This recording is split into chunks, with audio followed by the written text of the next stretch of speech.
As you might know, I just got my own motorbike and I wanted to shoot some onboard footage. Furthermore, my fourth Toughmudder run was about to happen, so I was in need of an action cam. Hi, my name is Boris Mono, I'm a film editor based in Hamburg, Germany. And this is the review of the Yi 4K action camera. There are a lot of good reviews online about this action camera. However, I was not able to find many reviews that really showed me what I needed to know, which is how does this camera perform with my post-processing workflow? So how does it look lens corrected? How does it look stabilized? And more importantly, how does it look graded? That is why you will only see post-processed footage in this video review. Moreover, I will only cover briefly the technical specs, because there are so many good reviews online that show you the technical details and that show you raw, straight out of the camera footage. In this video, you will only see what I, as a film editor, was able to get out of this camera. The Yi 4K action cam is, as the name implies, an action cam with a resolution of 4K. And it has a wide-angle lens, a touchscreen, and is built with the same mounts as the GoPro. And speaking of which, why didn't I just buy a GoPro? I personally am not impressed by the overall image quality of any action cam for that matter.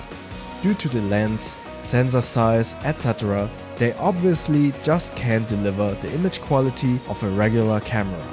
Which is totally fine and a reasonable trade-off for what you can do with them. And when you watch GoPro footage, you are usually very impressed. But that is because of the content and the lighting.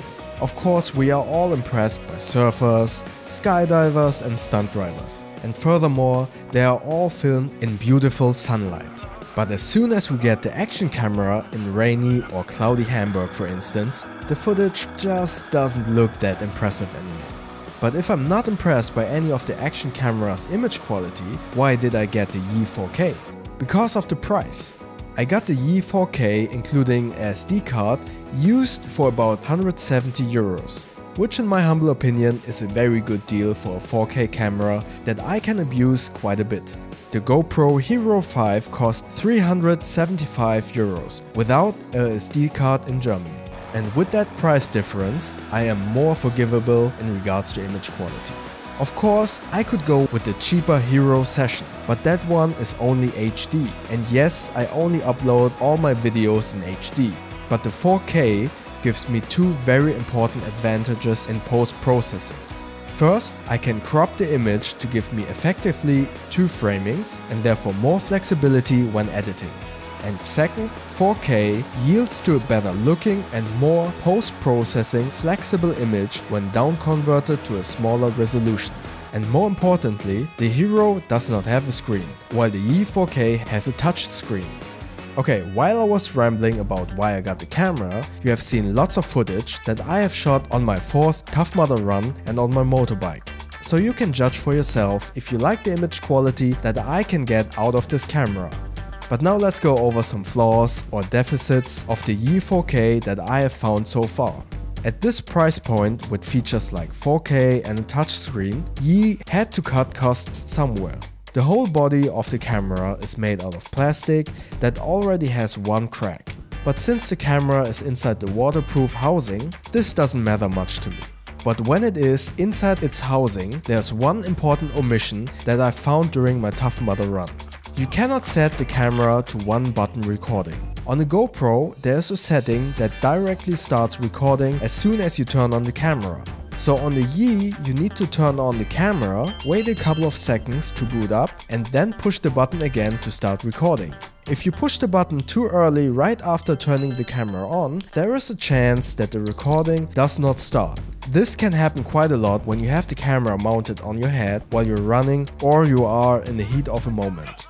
The GoPro connection on the housing is quite, let's say, slippery in the beginning. So even if you tighten the screw, the housing itself still moves on the connection point. So I used a nail file to roughen up the connection. The Yi 4K is a very capable and well-priced action camera. I'm quite happy with all the features and the image quality. Even the sound inside the waterproof housing is quite alright.